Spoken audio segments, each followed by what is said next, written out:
Nippers. She's from Victoria and she's riding the 9-year-old Brown Mighty Express. Young lady, but a lot of talent, I think, Ian Stark.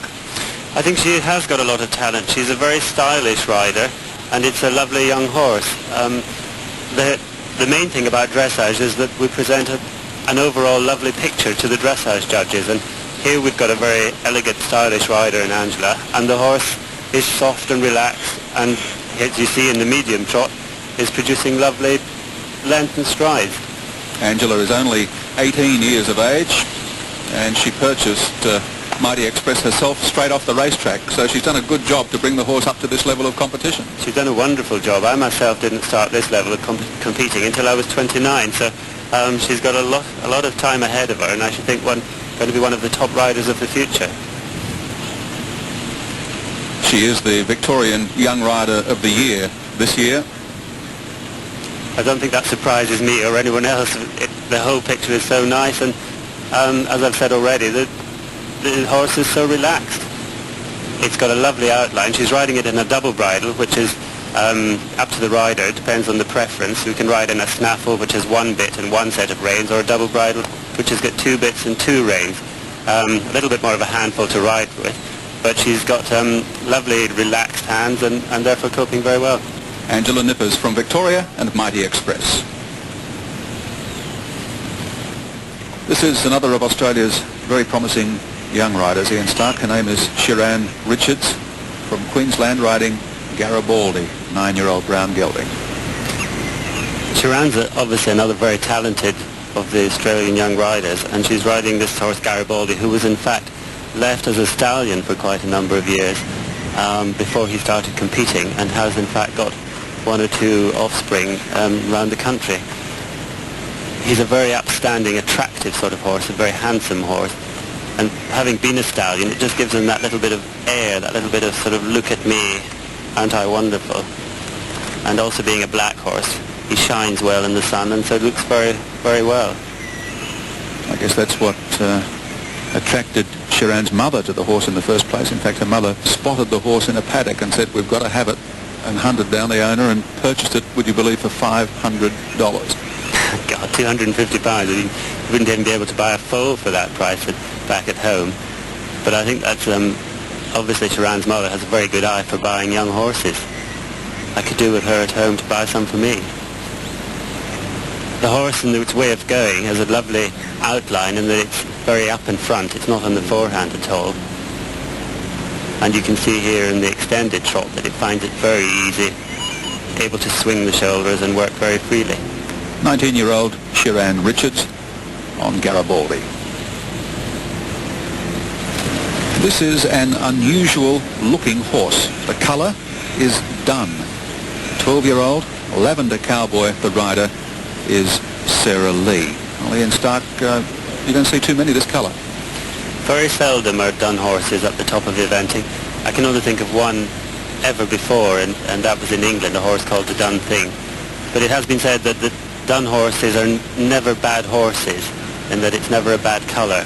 And I think Lavender Cowboy is certainly no exception to that road.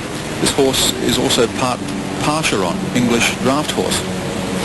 Yes, that's right. It surprises me quite considerably that he's part Percheron, because they are very heavy horses, and he himself is quite a lightweight, good-looking horse.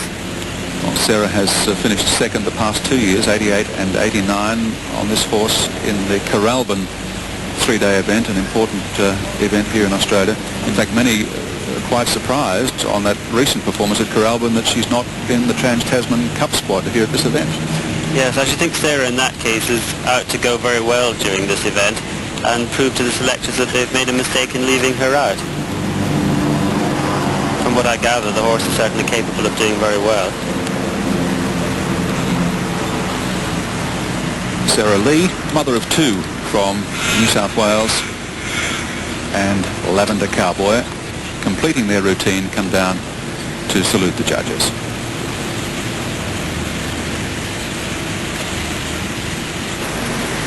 Have a look. Oh, he's found... Have a look if you want a minute.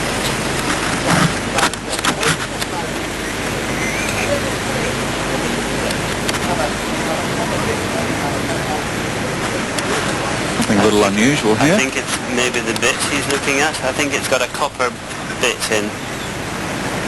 They look a little bit concerned about it. It is a copper bit. You can see the different colour in the mouthpiece. Why would that be cause for concern on the part of the judge? I'm not sure on the rule book that if copper is allowed, or that the bits have to be of stainless steel or rubber. So this is Lynn King from New Zealand on Hoffman, having survived the judge's challenge over the copper bit. Quite an impressive combination, although one or two slight faults there, Ian Stark. Yes, there's the odd hiccup. It's typical of a horse that's such an extravagant mover. When there's a little hiccup of a mistake, it's so much more obvious than a horse that's not a particularly good mover. It's much easier to pick it up. But nevertheless, the horse is very impressive. It has got the most wonderful trot. It's what we're all looking for in our horses. It's got a moment of suspension in its trot. But here in the canter, it's showing just how much power he's got. He tends to drop a bit low in his head and neck, almost pulling the rider out of the saddle, saying, let's get on with it. Where's the cross-country? But I mean, that's nitpicking, I think. He's still very impressive. An 11-year-old, Hoffman, impeccable breeding by In the Purple. Sounds very good. Yes. I think quite often the thoroughbred horses make very good event horses, but a lot of people believe that a little bit of something extra in the breeding, just to give them a little bit more toughness, is a good thing.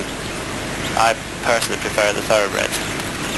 Lynn brought this horse to Australia last year to win the bicentennial three-day event at Hawkesbury. That was an impressive performance, and she's out to try and equal that here at the Melbourne International three-day event at Werribee. Lynn King from New Zealand, member of the very strong New Zealand team, and Hoffman. From the United Kingdom, Lucinda Green and Rich Recluse, a competitor with whom you'd be very familiar, Lorna Clark. Yes, I've known Lucinda for many years. Great competitor she is too. She's been riding a fairly clever test, because the horse started off a little unsettled, and bit by bit she's managed to settle him throughout the test, and now he's going very calmly and obediently, and looks as though he has in fact relaxed. I would think she'd be quite pleased with this test. He's moved quite nicely throughout and gradually got better as he's gone along. She's now going down into the last canter around the bottom of the arena. The seagulls here are really quite distracting in the middle of the ring. It's something we haven't come across at home. I suppose they've come in where the ground's cut up, but it's quite hard for the horses to have to concentrate on the movements the riders are asking for them when seagulls continually sort of flap up and down in front of them. Now she goes into extended canter across the arena before coming back to the working canter and turning down the centre line. Nice smooth transition round the corner, then she comes back to trot, and then on down to halt at G. Lucinda Green and Rich Recluse. Lucinda, a world and European champion, six-time winner at badminton, and in fact the former winner of the Melbourne three-day event. And the judge's verdict after the dressage test, Australia's Andrew Hoy and Kiwi in the lead, but only just, with 58.25 penalty points, a bare half point ahead of the Scot Ian Stark on Foxy 5. Third place, Victoria Latter of New Zealand, then young Shiran Richards of Queensland, a splendid test on Garibaldi. Lynn King of New Zealand is fifth, followed by Richard Mitten, Michael Baker, Heath Ryan, Malcolm Kerridge, all Australians, and then Joanne Shepherd of New Zealand.